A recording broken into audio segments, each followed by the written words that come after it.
इस वीडियो में मुहैया की गई मालूमात साइंसी तहकीक के ऐन मुताबिक है और मैं खुद एक साइंटिस्ट के तौर पे यूके में काम कर रही हूँ। और इस तरह की मज़ीद वीडियोस देखने के लिए मेरे यूट्यूब चैनल को सब्सक्राइब और बेल आइकन को प्रेस कीजिएगा। और जो फेसबुक के व्यूज़ हैं वो मेरे फेसबुक के पेज को फॉलो ज़रूर करें। शुक्रिया। अस्सलाम वालेकुम, मैं हूँ डॉक्टर काज़मी। आज की इस वीडियो में प्रेगनेंसी के दौरान जो अल्ट्रासाउंड्स करवाए जाते हैं मैं उस पर बात करूँगी।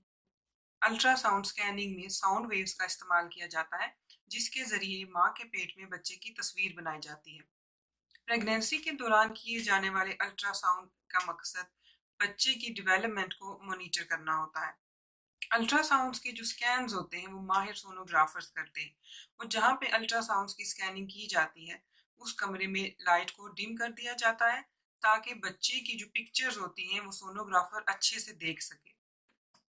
अल्ट्रासाउंड आमतौर पे 20 से 30 मिनट्स का वक्त लेता है, लेकिन अगर बेबी की पोजीशन सही नहीं है, वो सही पोजीशन में नहीं लेटा हुआ या वो बहुत ज़्यादा मूव कर रहा है तो सोनोग्राफर उसको सही तरह से देख नहीं पाता, जिसकी वजह से बाज़ औक़ात अल्ट्रासाउंड ज़्यादा टाइम भी ले सकता है या ये भी हो सकता है कि सोनोग्राफर आपको किसी और टाइम के लिए अपॉइंटमेंट दे।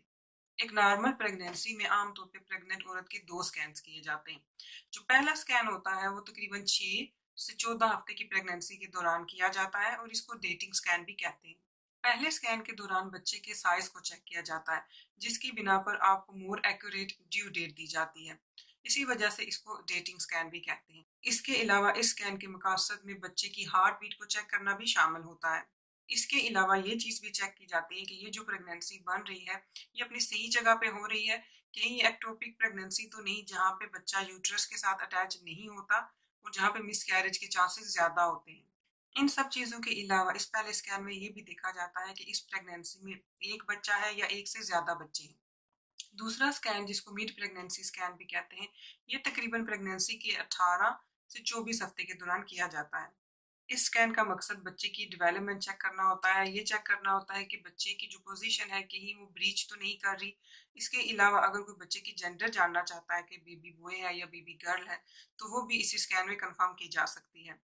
इन चीज़ों के अलावा प्लेसेंटा को चेक किया जाता है कि कहीं प्लेसेंटा बहुत नीचे तो नहीं है। अगर तो किसी का प्लेसेंटा नीचे हो तो उसको एक और स्कैन रिकमेंड किया जाता है जो प्रेगनेंसी के 32 वीक्स में किया जाता है। 99% केसेस में ये प्लेसेंटा ऊपर चला जाता है और कोई भी मसला नहीं होता, लेकिन अगर 32 वीक्स के स्कैन में भी प्लेसेंटा नीचे ही हो तो इस केस में औरत का सी सेक्शन किया जाता है। इस स्कैन में ये भी देखा जाता है कि बच्चे में कोई डिफेक्ट्स तो नहीं है, कहीं वो डाउन सिंड्रोम का शिकार तो नहीं है। इसके अलावा एमनियोटिक फ्लूइड का लेवल चेक किया जाता है। ये देखा जाता है कि बच्चे को सही मिकदार में ऑक्सीजन मुहैया हो रही है। अल्ट्रासाउंड स्कैन्स बिल्कुल भी तकलीफदेह नहीं होते और अब तक की साइंसी तहकीक के मुताबिक इन अल्ट्रासाउंड स्कैन्स का माँ या बच्चे की सेहत पर कोई असर नहीं होता। लेकिन आजकल 3D और 4D अल्ट्रासाउंड स्कैन्स भी काफ़ी मशहूर हो रहे हैं। इन अल्ट्रासाउंड स्कैन्स में जो अल्ट्रासाउंड वेव्स होती हैं वो काफ़ी लंबे अरसे के लिए और ज़्यादा इंटेंस यूज़ की जाती हैं। इसलिए बहुत मुमकिन है कि इन अल्ट्रासाउंड स्कैन्स के बेबी की हेल्थ पे कुछ अफेक्ट्स होंगे। इसलिए अगर आप इस तरह के अल्ट्रासाउंड स्कैन्स करवाना चाहते हैं तो आप ये स्कैन्स करवाने से पहले थोड़ा सा इसके बारे में ज़रूर सोच लें। ये वीडियो देखने का बहुत शुक्रिया। अल्लाह हाफिज़।